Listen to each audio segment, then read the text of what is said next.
Hello everyone, this is Rory from Click2 and today we're going to talk about the whiteboard. To access the whiteboard, click on the Tools button up here and on the Whiteboard button down here.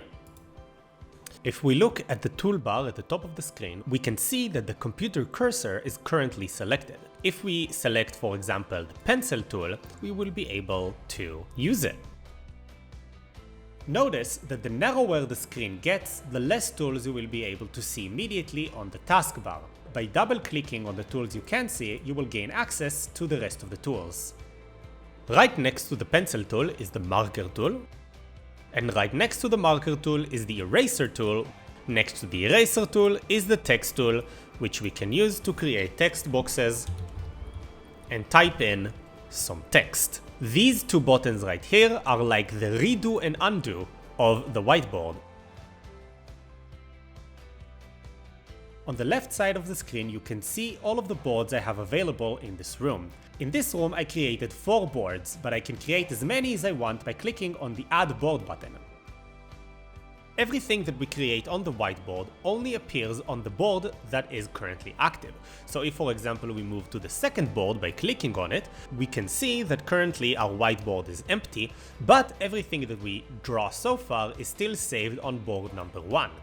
Next to the text tool is the shape tool that we can use to create shapes. Now notice how when I click on this, a sub-menu opened where I can choose the different shapes that I want to create. Generally speaking, every time there is a little square at the bottom right corner of the icon, this means that there are more options to choose from.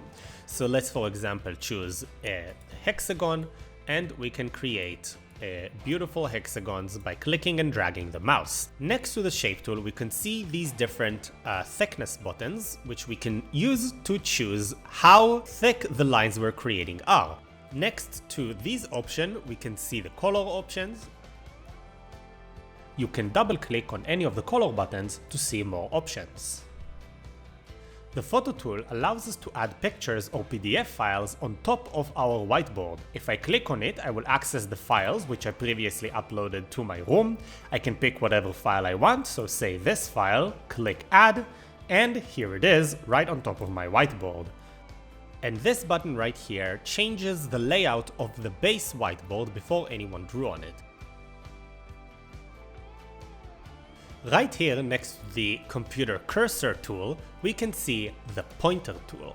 When this pointer tool is selected and I move my mouse across the whiteboard, the participants are capable of seeing my cursor, and I can use this to point their attention to specific parts of the whiteboard.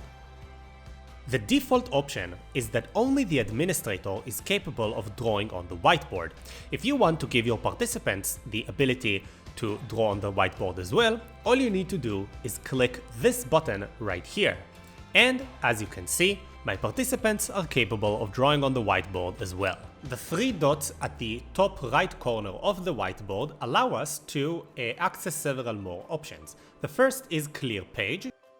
The Export Whiteboard button will allow us to download the whiteboard we just created in this room and save it for later.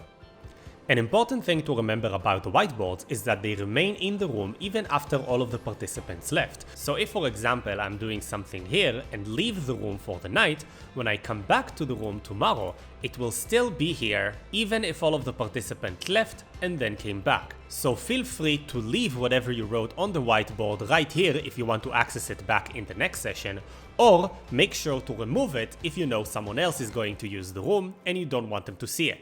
Thank you for watching this video about how to use the whiteboards in the Kaltura system. I will see you next time.